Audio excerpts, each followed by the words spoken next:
Bulan Rajab merupakan salah satu bulan yang istimewa dalam Islam. Sebagai salah satu dari 4 bulan haram, umat Islam dianjurkan untuk memperbanyak ibadah di bulan ini.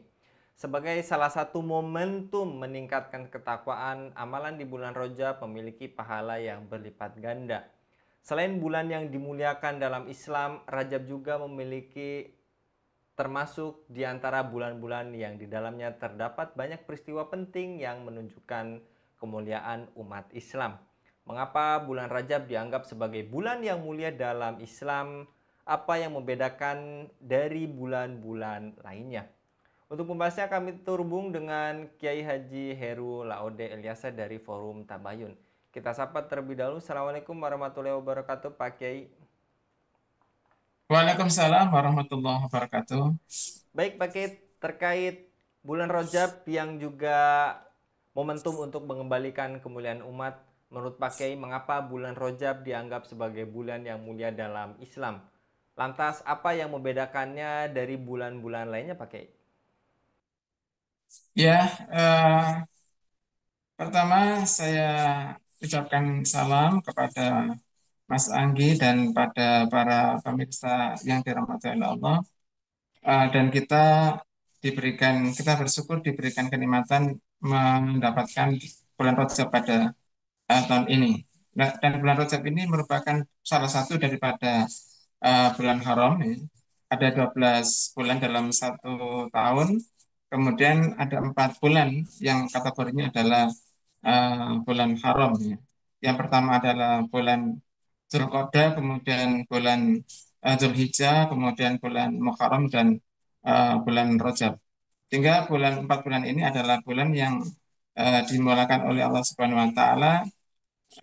Siapa yang kemudian menjalankan amal-amal yang baik, amal-amal soleh di bulan ini, maka dia dilipat gandakan pahalanya. Demikian pula siapa yang melakukan kemaksiatan, maka dia akan dilipat gandakan dosanya. Sehingga kita perlu untuk kemudian menyambut datangnya bulan uh, Rajab ini dengan segenap kemampuan untuk meningkatkan amal ibadah kita. Baik, Pak Kiai, dan apa hikmah dari larangan berbuat zolim serta atau melakukan maksiat di bulan Rajab dan bagaimana hal ini mempengaruhi amal soleh umat Islam? Ya, sesungguhnya Allah Subhanahu Wa Taala itu ada kalanya memuliakan tempat tertentu, ada kalanya memuliakan waktu tertentu. eh, itu semuanya untuk manusia, untuk hamba-hambanya ini. Sebenarnya seluruh tempat itu sama ya. Ada masjid, kemudian ada Masjidil Haram, ataupun ada bumi Allah yang lainnya itu tidak layak untuk kita melakukan dosa di atasnya.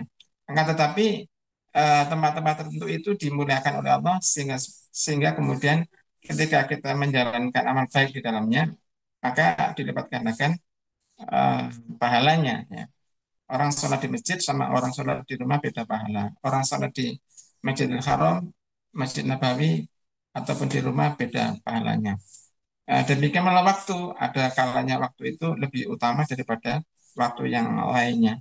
Maka kemudian em, ketika Allah menyediakan 4 bulan ini, 4 bulan haram ini, maka ini adalah untuk semata-mata untuk hamba-hambanya ini agar kemudian sebagai fasilitas untuk meningkatkan seluruh amalannya dan di saat itulah kemudian Allah akan memberikan bonus-bonus besar, eh, pahala-pahala yang besar yang jika dilakukan itu nilai pahalanya berbeda dengan di bulan-bulan yang lain ataupun di waktu-waktu yang lainnya.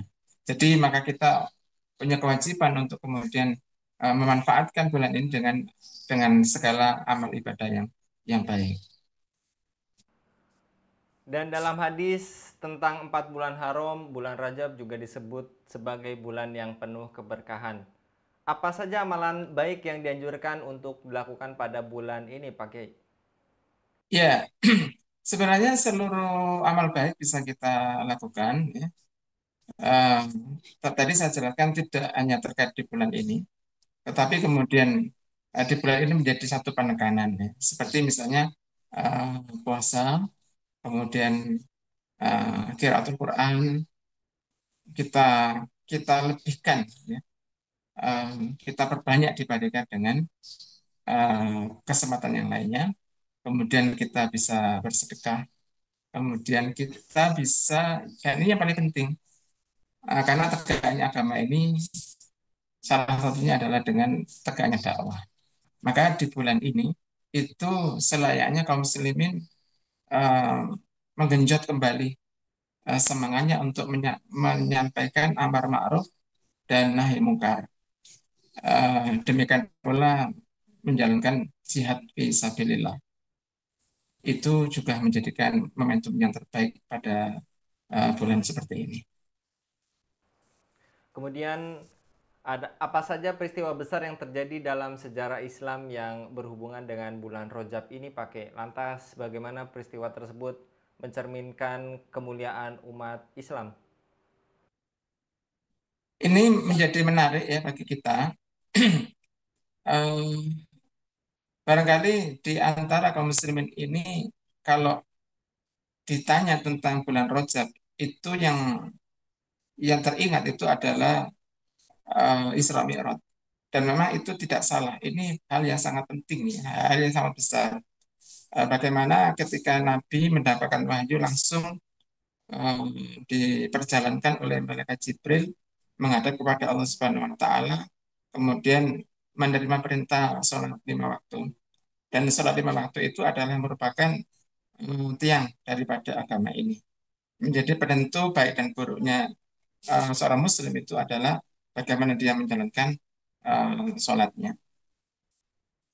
Sehingga peristiwa ini peristiwa yang penting di bulan Rajab.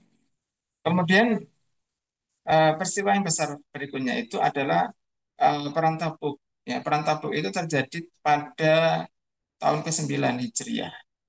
Dan ini luar biasa. Jadi kaum muslimin melakukan perjalanan yang jauh hingga keluar kota Madinah sampai dengan 700 kilo. Ya. 700 kilo itu jarak antara Jawa Timur Jakarta itu sekitar 700 kilo.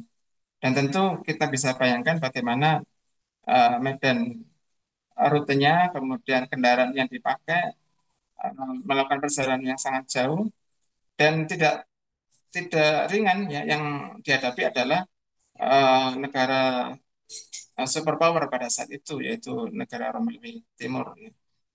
Jadi ini adalah pertempuran atau peperangan antara eh, kaum muslimin dengan Kaisar Bizantium sebagai penguasa dari Romawi Timur. Alhamdulillah, meskipun tidak terjadi langsung sebuah apa namanya pertemuan fisik, tetapi kemudian eh, hal itu menunjukkan tentang kekuatan, semangat serta keimanan kaum muslimin yang dilihat oleh oleh orang-orang Romawi Timur sebagai sebuah kekuatan apa yang tidak mengenal rasa takut dan kemudian sangat kuat dan harus dipertimbangkan kekuatannya dan pengaruhnya. Dan kita ingat bahwasanya sebuah negara dengan umur yang masih sangat muda, ya, 9 tahun Hijriah, ini adalah sebuah negara yang eh, apa namanya mempunyai visi besar karena berani untuk menghadapi negara superpower pada saat itu. Kemudian yang ketiga adalah perang Yarmuk. Ya, perang Yarmuk ini sama dengan eh, kekuatan Romawi, yaitu pada tahun ke-13 Hijriah. Eh, di mana saat itu adalah dipimpin khalifahnya adalah Umar bin Khattab. Ya. Perang Yarmuk ini terjadi selama 6 hari, kemudian dan dimenangkan oleh kaum muslimin, dan saat itulah kemudian Syam itu menjadi terbuka dan kemudian menjadi jalan untuk kemudian menaklukkan Baitul Maqdis.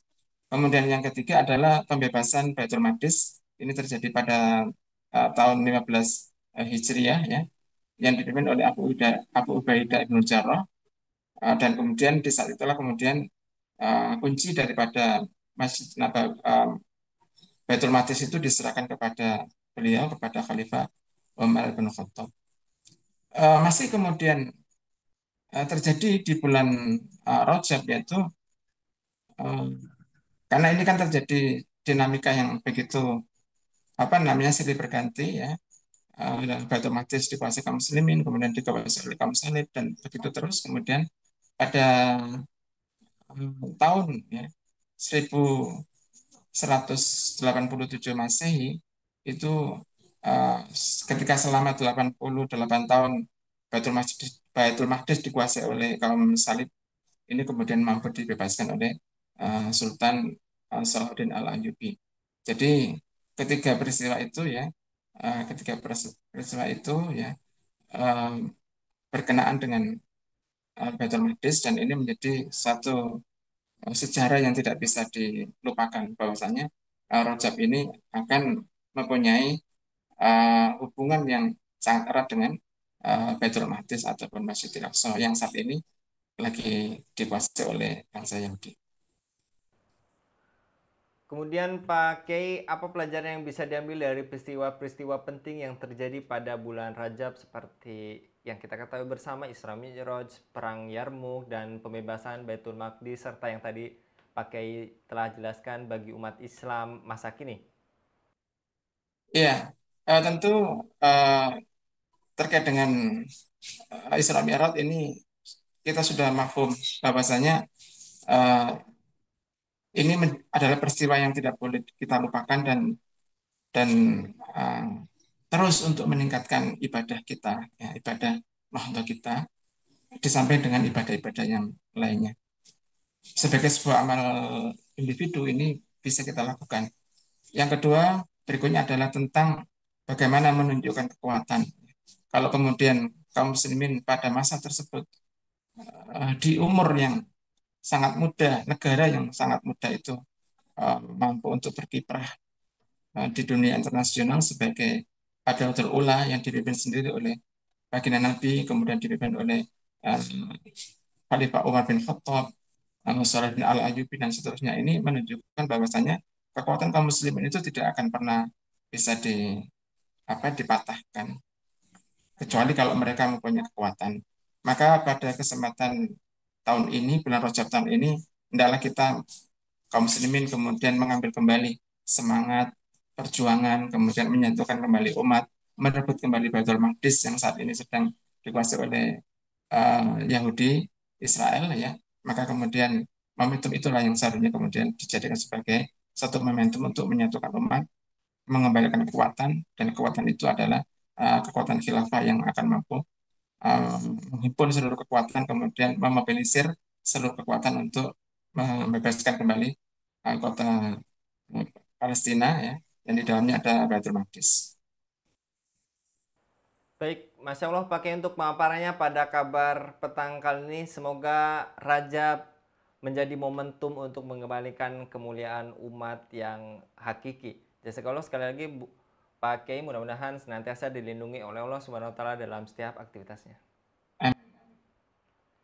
Demikian pemirsa Ilava News, dukung dengan subscribe, share, dan like. Semoga menjadi kebaikan bagi kita semua di dunia dan di akhirat. Saya Anggi Suwarnadi undur diri. Assalamualaikum warahmatullahi wabarakatuh.